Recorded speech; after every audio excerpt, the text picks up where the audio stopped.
오늘 말씀의 제목은 선교 여행의 시작입니다. 선교는 주님께서 마지막으로 우리에게 위임하신 명령이에요. 그렇기에 선교는 교회의 우선적인 과제입니다. 주님께서 우리에게 부탁하시고 명령하셨기에 그것보다 더 중요한 것이 없겠죠. 우리가 구원받은 성도로 아직도 여기 이 땅에 살게 하신 이유, 또 우리가 교회 공동체로 존재하는 이유가 바로 복음을 전하도록 우리를 부르셨고 또한 세상으로 보내셨기 때문에 그렇습니다. 오늘 우리가 읽은 사도행전 13장은 기독교 역사에 매우 중요한 전환점을 보여주는 본문이에요. 13장 1절을 보면 안디옥 교회에 선지자들과 교사들이 있으니 라고 얘기하고 있습니다. 여러분, 이 안디옥 교회는 시리아에 있는 한 도시입니다.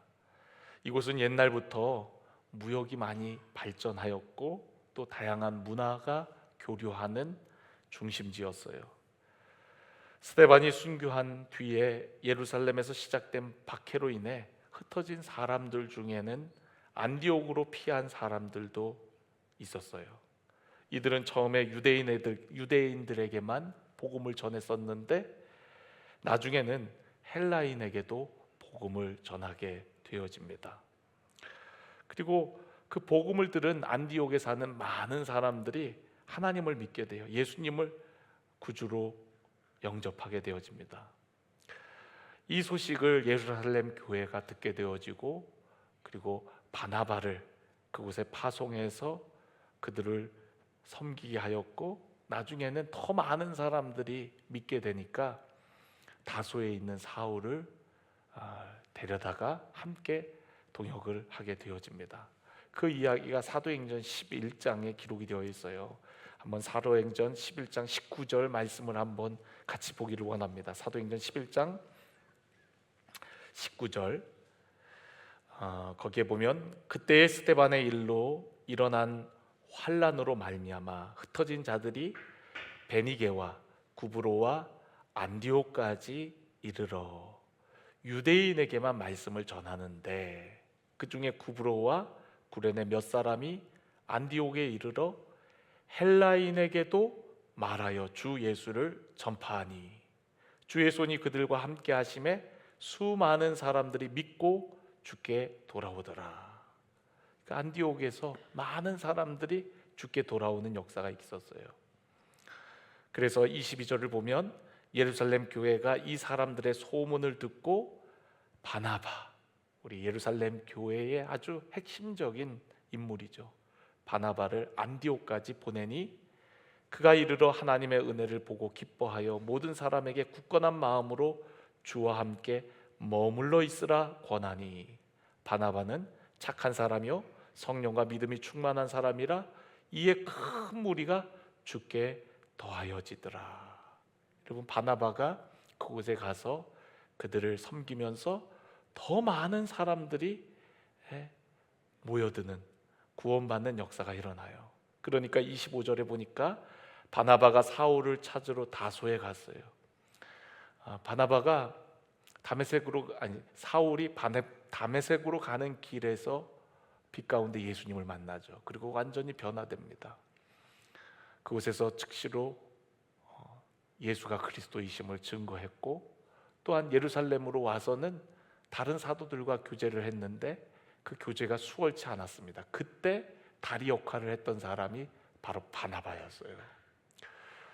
예루살렘에 얼마간 머무르다가 사울은 자기 고향 다소로 가서 집거하면서 하나님과의 교제에 들어갑니다. 그 기간이 무려 13년이라는 세월이었어요. 13년 동안 하나님과 교제하며 복음의 진리를 깨닫게 되어집니다. 그리고서 때가 되자 하나님께서 바나바를 통해서 다시금 사울을 세상 밖으로 안디옥으로 불러내게 되어진 거예요.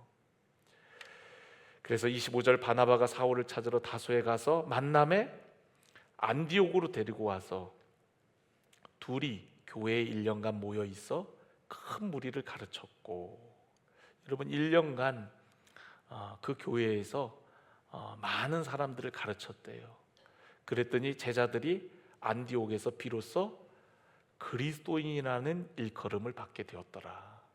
바나바와 사울의 동역을 통하여서 많은 사람들이 제자로 세워졌고, 그 제자로 세워진 사람들을 보는 많은 사람들이 저 사람들은 그리스도의 사람이야, 그리스도인이라는 칭호를 얻게 되었다.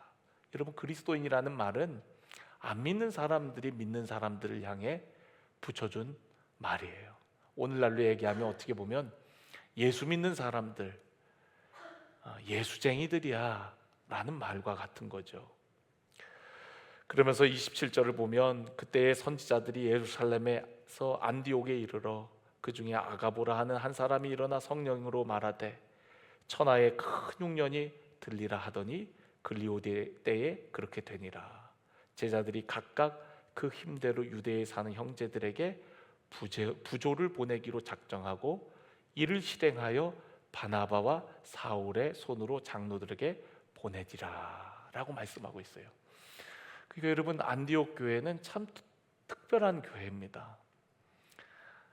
다양한 사람들이 모였고, 또 그들은 바나바의 도움으로 더 많은 사람들이 모이게 되었고, 또 바울이 함께 동역하면서 더 많은 주의 제자들이 세워지면서 그리스도인이라는 칭호가 처음 생겨난 곳. 그러면서도 유대에 흉년이 드니까 어떻게 합니까? 그들이 각각 힘대로 유대에 사는 형제들에게 헌금을 해갖고 그 헌금을 바나바와 사울을 통해서 보내는 모습을 보게 되어집니다. 그러니까 여러분, 이 안디옥 교회는 생긴 지 얼마 안 된 교회인데, 어떻게 보면 예루살렘 교회에서 박해가 있자 흩어진 사람들이 복음을 전해갖고 생겨난 이방 교회인데도 불구하고 그 교회는 유대 사람들이 어려움을 당한다고 하니까 헌금을 들여갖고 그것을 그 교회를 돕는, 어떻게 보면 개척 교회가 모교회를 돕는 그런 모습이라는 거죠. 그러니까 안디옥 교회는 참 그런 섬김이 아주 풍성했던 교회였던 것 같아요. 그러니까 유대 형제들의 그런 어려움을 외면하지 않고 먼저 힘이 되는 대로 모아서 그것을 아주 빠르게 바나바와 사울을 통해서 헌금을 보내는 그런 모습을 볼 수가 있습니다. 이런 교회가 바로 안디옥 교회였어요. 이 안디옥 교회는요, 이방 선교를 최초로 시작했던 교회입니다. 이전까지 복음이 예루살렘과 유대를 중심으로 전파되었다면 이제는 정말 온 세상을 향한 본격적인 선교가 시작되어지는 곳이 바로 안디옥 교회인 거예요. 그 위대한 여정은요, 어떤 화려한 행사나 또 혹은 치밀한 인간의 계획에 의해서 이루어진 것은 아니에요. 그것은 철저히 하나님께 순종하며 하나님을 섬기는 자들을 통해서 시작되어진 것을 보게 되어집니다. 우리가 읽은 본문 말씀 1절을 다시 한번 볼까요? 안디옥 교회의 선지자들과 교사들이 있으니 곧 바나바와 니게르라 하는 시므온과 구레네 사람 루기오와 분봉왕 헤롯의 젖동생 마나엔과 및 사울이라. 여러분, 안디옥 교회에 선지자와 교사들이 있었대요. 그들의 이름이 기록이 되어 있죠. 5사람입니다. 그런데 이 5사람의 이름을 잘 살펴보면 그들의 출신이 다양함을 알 수가 있어요. 일단 구브로 출신의 바나바, 또 니게르라고 하는 말은 흑인을 가리키는 말이거든요. 인종이 다양해요. 흑인으로 추정되는 시므온, 또한 구레네 사람 루기오, 이 사람은 아마도 로마 쪽 사람이었던 것 같아요. 그리고 헤로당 왕족의 젖동생인 마나임, 그리고 사울은 유대인이고 또한 바리새인 출신이죠. 사울까지. 너무나도 이들의 인종과 신분과 배경이 다양하단 말이죠. 그러나 복음은 이 모든 다양함을 하나로 묶어지게 하는 거예요. 복음은 모든 벽을 허물고 하나 되어지게 하는 놀라운 능력이 있는 줄로 믿습니다. 이들은 안디옥 교회라는 공동체 안에서 한 몸을 이룬 한 공동체가 되어지는 거죠. 어떻게 보면 하나 될 수 없는 사람들이 하나가 되는 거예요. 복음은 이처럼 하나 될 수 없는 자들을 하나 되게 하는 놀라운 능력인 줄로 믿습니다. 하나님과 원수되었던 우리들을 화목하게 하였을 뿐만 아니라 유대인과 사마리아인을, 또한 유대인과 이방인들을 하나로 엮는 놀라운 은혜인 거예요. 선교의 시작은 바로 이런 다양성 속에 하나됨을 통해서 이루어지는 걸 보게 되어져요. 하나 될 수 없는 자들이 하나됨을 통해서 하나님께서 영광을 받으시고, 또한 세상은 비로소 그런 하나된 공동체를 통하여서 그들이 바로 하나님의 사람임을 알게 되어집니다. 우리 교회 역시도 다양한 사람들이 모였지만 우리는 주님의 한 몸 이룬 공동체인 줄로 믿습니다. 세상을 향한 선교적 공동체는 서로의 다름에도 불구하고 하나됨을 이루는 공동체예요. 제가 작년에도 선교부 헌신 예배를 드릴 때 우리가 나가서 전도도 하고 정말 우리가 많은 사역을 하는 것도 정말 중요한데 우리의 하나됨이 무엇보다도 중요하다는 말씀을 드렸습니다. 선교도 마찬가지입니다. 오늘 여기 나온 14명의 사람들 너무나도 다양하죠. 너무나도 개성 있고 특색 있지 않습니까? 우리 장로님부터 또 우리 목사님, 또 우리 청년들, 또 우리 중고등부 학생들. 오늘 영광이를 보니까 옛날에 우리 이진영 목사님이 생각나기도 해요. 이진영 목사님이 저렇게 영광이 만할 때 같이 우리 비전 트립 다니면서 그게 사역을 했었거든요. 근데 오늘 보니까 영광이 보면서 언젠가 또 이진영 목사님과 함께 또 멋진 사역을 펼칠 수도 있을지 모르겠구나. 미래는 알지 못하는 거니까. 어떻게 영광이가 잘할까? 어떻게 원찬이가 잘할까? 어떻게 예원이가 잘할까? 어떻게 우리 예진이가 잘할까? 소원이가 잘할까? 또 은성이가 잘할까? 너무너무 기대가 되지 않아요? 예. 하나님께서 저들의 인생을 어떻게 사실까? 이러한 비전 트립을 통해서 선교의 눈이 열리고, 그리고 하나님 나라의 비전을 가지고 결단하고 선교적 삶을 살기로 하는 거거든요. 저 역시도 그랬고, 또 우리 목사님도 그랬고, 또 많은 사람들이 선교의 현장을 통해서 삶을 새롭게 하고, 내가 하나님 나라를 위해서 살아야 되겠구나. 하나님께서 내 인생에 이러한 기회와 시간을 주신 것은 바로 복음을 위해서 우리를 쓰시기를 원하시는구나 하는 것을 우리는 알게 되어져요. 여러분, 이들이 정말 하나됨을 잘 이루어서 하나의 드림팀이 되어서 정말 하나님 나라의 영광을 나타낼 뿐만 아니라 우리 필리핀 딸락에 있는 수많은 영혼들을 잘 섬기고, 저렇게 하나된 모습을 통해서 그리스도인이 어떤 것이라는 것을 저들도 알게 되어지기를 간절히 원합니다. 우리 교회의 하나된 모습을 통해서 우리 지역에 하나님의 영광이 드러나길 원하고요, 어떤 말과 전도함을 넘어서 우리의 하나된 모습, 서로 사랑하는 모습을 통하여서 세상 사람들이 정말 교회를 칭송하고 우리 믿는 자들을 존경하고, 또한 우리 교회를 부러워할 수 있기를 간절히 원합니다.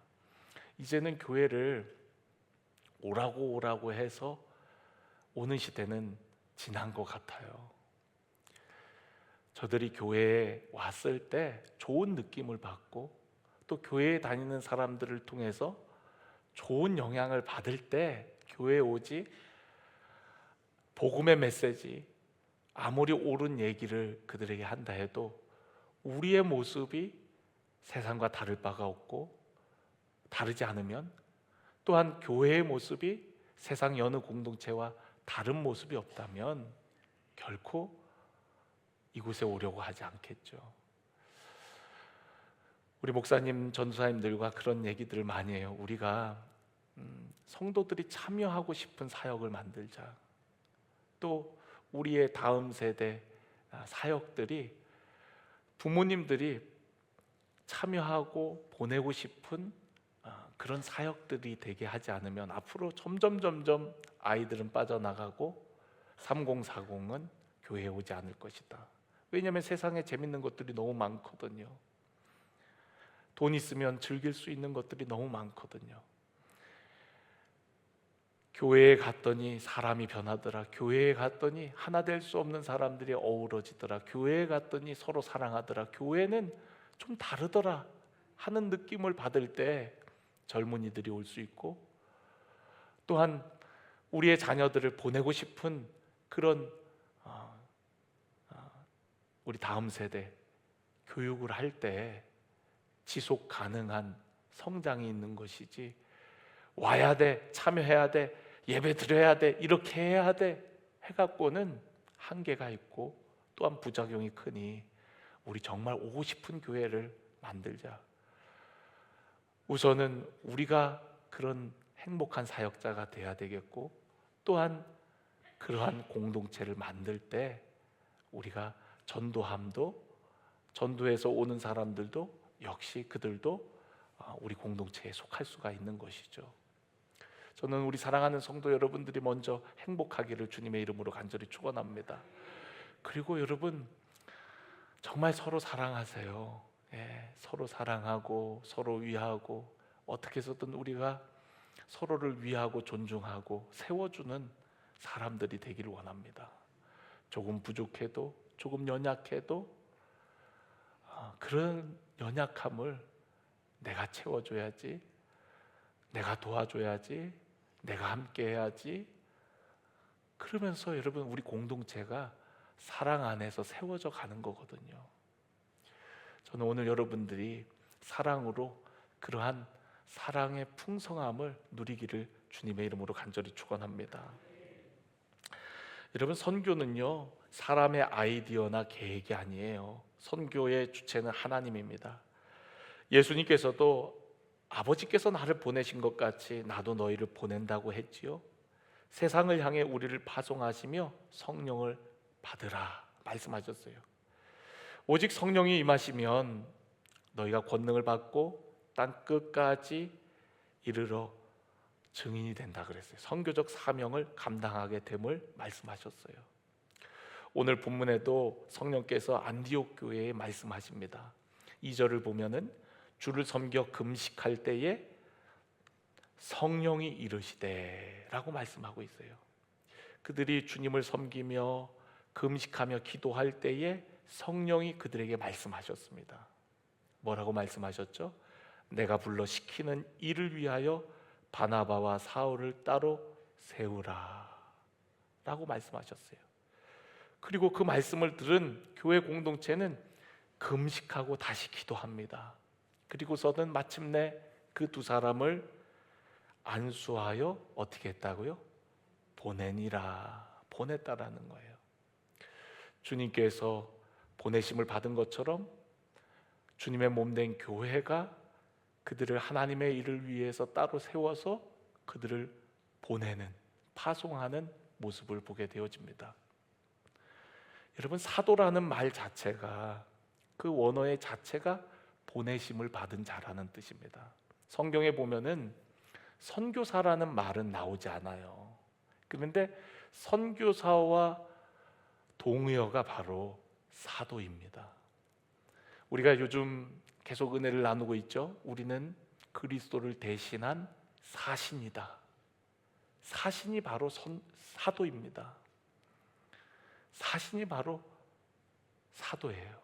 보내심을 받은 자, 하나님의 대사, 오늘날로 얘기하면 선교사, 그게 바로 사도예요.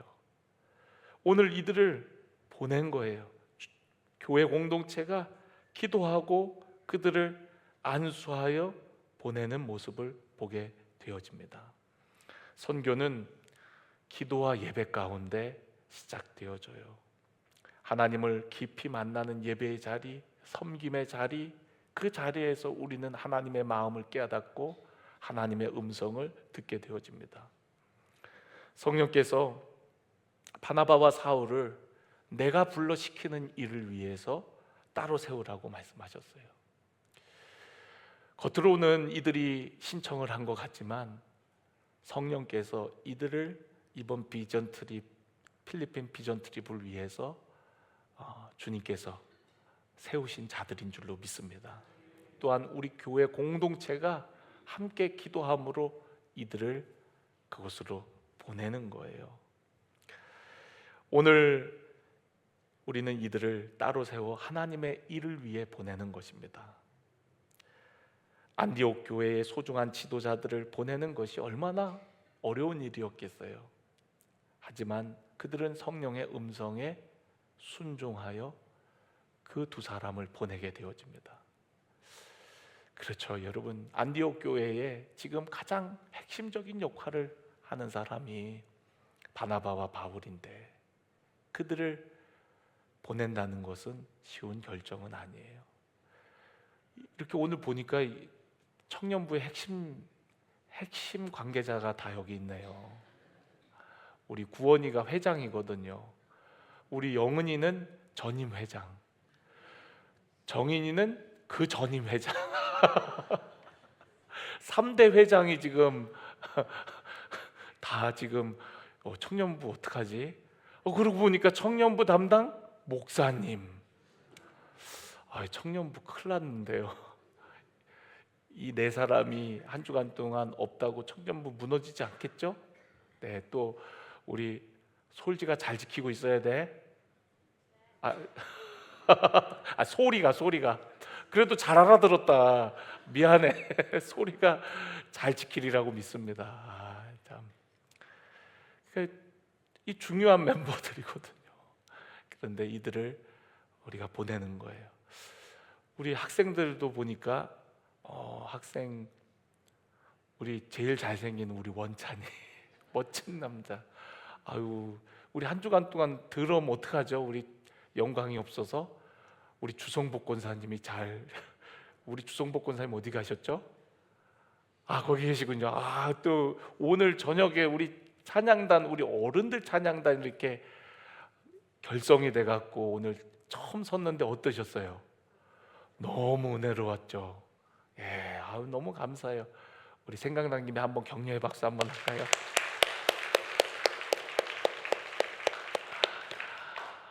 참 이렇게 자발적으로 새로운 사역들이 일어나는 것은 너무 기쁜 일인 것 같아요. 이렇게 어른들이 우리도 한번 예배를 섬겨보자 해갖고 이렇게 새로운 찬양단이 결성이 돼서 얼마나 보기 좋고 아름다운지 몰라요. 우리 영광이 한 주간 동안 없어도 우리 주 권사님이 잘 지켜주실 것 같아요.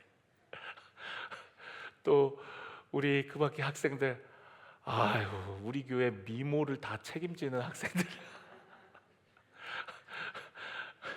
우리 교회 미모가 너무 이렇게 좀 죽겠는데 그동안 우리 예쁜 우리 5명의 또 우리 중고등부 학생들이 이번에 함께 하는데 이들을 우리가 하나님의 일을 위해서 따로 세워서 보내는 겁니다.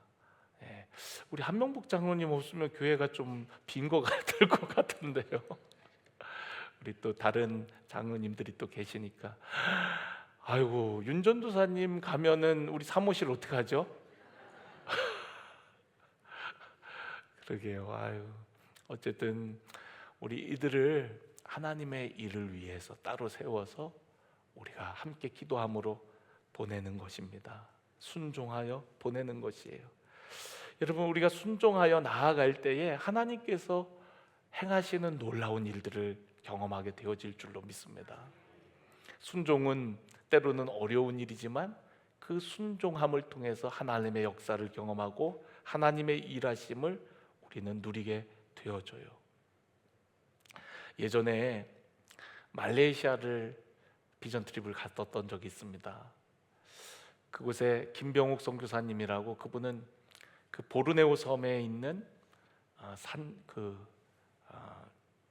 롱하우스에 사는 부족들을 섬기는 분이었어요. 그래서 말레이시아에 도착해서 또 다시 비행기를 타고 보르네오 섬으로 가서 그곳에서 내려갔고 한 3시간 정도 차를 타고 가서 또 길쭉한 롱보트라는 보트를 타고서 정글 뭐 타잔이 나올 것 같은 그런 정글을 또 2시간 정도 배를 타고 거슬러 올라가서 내려가고, 거기서부터는 또 짐을 지고 산을 2시간 타갖고 이렇게 도착해야만 갈 수 있는 그런 선교지였어요.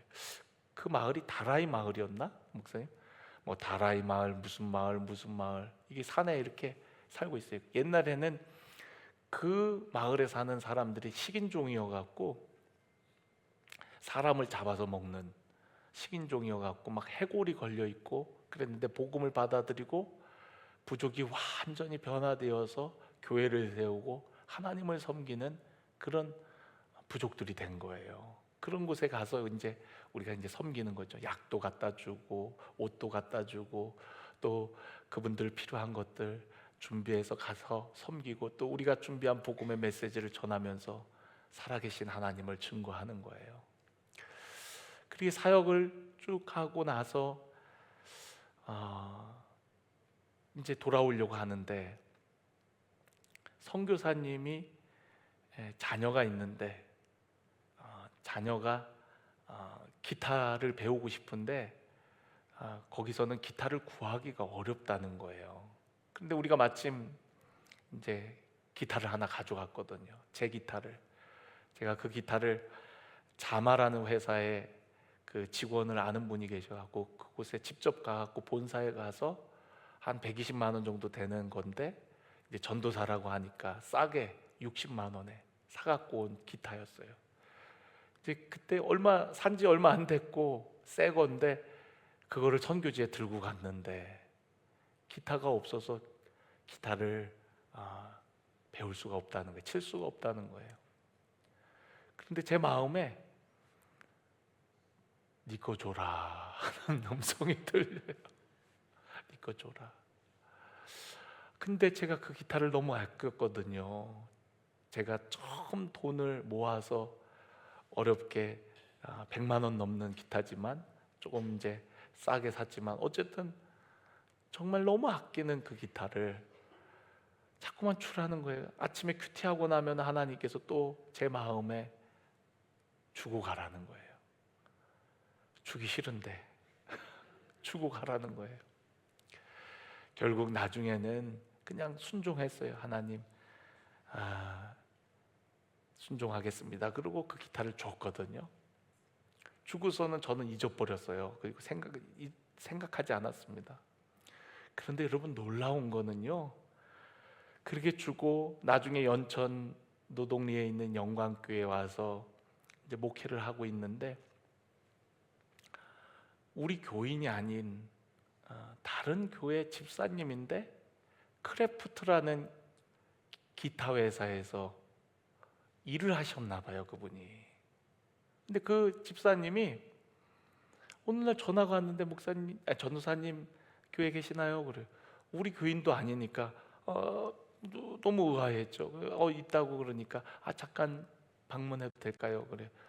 그러더니 이분이 오시더니만 기타를 하나 선물해주고 가는 거예요. 그래갖고 이걸 왜 저를 주세요? 그랬더니 몰라요, 하나님께서 전도사님 갖다 드리래요. 너무 놀랐어요. 저는 그때 기타가 없었거든요. 그때 주고서 그 다음부터는 이제 사질 못하고, 왜냐면 또 사면 또 줘라 그럴까봐 그래서 안 샀거든요. 그 다음부터는. 그랬는데 그 노동리 영광교회 갔는데 기타가 없었는데 어떤 집사님이 갑자기 와갖고 하나님이 전도사님한테 이거 갖다 드리래요. 제가 사실은 크래프트라는 기타 회사에서 일을 하고 있거든요. 그런데 하나님께서 이걸 갖다 드리라고 해서 가져갔습니다. 전도사님 혹시 기타 필요하지 않았어요? 제가 그래서 놀랐어요. 네. 안 그래도 저 기타가 없었는데 너무 감사하다고. 보니까 기타가요 150만 원짜리예요. 그걸 받고 막 자개가 들어가 있고 너무 좋은 기타인 거예요. 그걸 받고서 순간 드는 생각이, 이거 중고나라에 팔면 얼마 받을까? 왜냐하면 그때 너무너무 제가 경제적으로 힘들고 어려울 때니까 그걸 가지고서 뭐 연주할 생각보다는 이거 새 건데 중고나라에 내놓으면 얼마 받을까? 그게 제일 탁 떠오르는 생각이었어요. 그런데 차마 못 팔겠더라고요.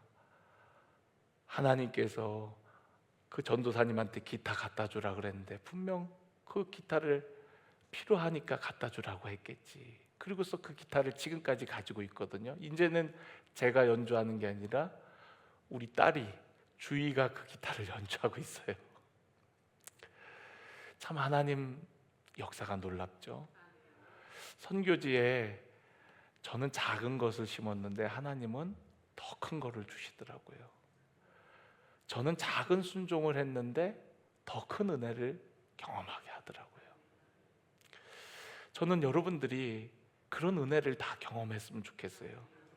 성령의 음성에 순종했을 때 이유를 모르겠지만 그 음성에 순종했을 때 하나님께서 하시는 일들을 경험하는 우리 성도 여러분들이 되어지기를 간절히 축원합니다. 오늘 이들이 성령의 보내심을 받아, 여러분 선교의 주체가 하나님이에요. 4절 보면 두 사람이 성령의 보내심을 받아, 교회가 그들을 파송했지만 성령의 보내심을 받았다고 얘기하고 있습니다. 실루기아에 내려가 거기서 배 타고 구브로로 가서 또 살라미에 이르러 하나님의 말씀을 유대인의 여러 회당에 전할세 요한을 수행원으로 두었더라 라고 말씀하고 있습니다. 여러분, 그들은 여러 회당을 다니면서 하나님의 말씀을 증거했어요. 생명의 말씀을 전했습니다. 말씀이신 예수 그리스도, 복음이신 예수 그리스도를 전한 것이죠. 그런데 가만히 보니까 여러분, 두 사람을 안수하여 보냈는데 두 사람만 갔어요? 여기 보니까 5절 마지막 부분에 보면 요한을 수행원으로 두었더라 라고 말씀하고 있어요. 그러니까 여러분, 두 사람 외에도 또 다른 사람이 있었다는 거죠. 요한이 있었다는 거죠. 그러니까 여러분, 이들은 혼자 사역한 것이 아니라 함께 동역하며 팀을 이루어 갖고 사역을 했다는 거예요. 여러분, 하나님의 일은요 혼자 하는 것이 아니라 함께 동역할 때 강력한 힘이 발휘되어지는 줄로 믿습니다. 이들은 함께 움직였어요. 함께 동역하고 수행하고 협력하고 또 그 일들을 이루어 나가는 모습을 보게 되어집니다. 그들은 생명의 말씀을 가는 곳마다 증거했어요. 그리고 그 증거함을 통해서 많은 믿는 자들, 또 성령의 역사들이 나타나게 되어짐을 우리는 그 뒷부분의 이야기들을 통해서 알 수가 있습니다. 이것이 바로 이방 선교의 시작입니다. 여러분, 그런데요, 이러한 선교 여행의 시작은 이들이 제일 처음에 한 것이 아니라 우리가 성경을 보면 예수님께서 하신 일이라는 것을 알 수가 있어요. 누가복음 10장을 보면은 그 이전에는 예수님께서 12제자를 파송하는 모습이 보이고요. 그리고 누가복음 10장에는 70명의 제자들을 둘씩 짝지어 갖고 여러 동네 여러 마을로 보내시는 모습을 보게 되어집니다. 그러니까 이미 예수님께서 하셨던 일이고 예수님께서 하시는 그 일을 교회가, 예수님의 몸된 교회가 그 일을 감당하는 모습을 볼 수가 있다는 거죠.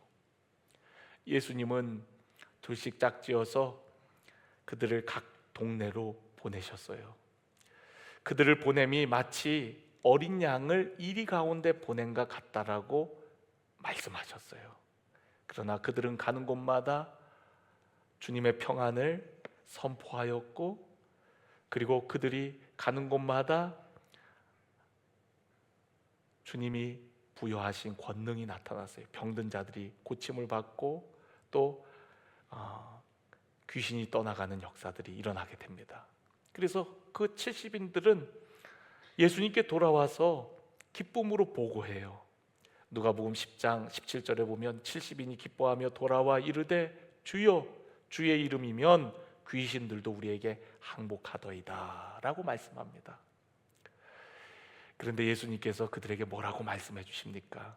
그렇게 선교 여행을 다녀온 70명의 제자들에게 이렇게 말씀하세요. 너희들이 그러한 것을 보았느냐? 그러나 귀신들이 너희에게 항복하는 것으로 기뻐하지 말고 너희 이름이 하늘에 기록된 것으로 기뻐하라. 할렐루야. 여러분, 선교는요, 특권이에요.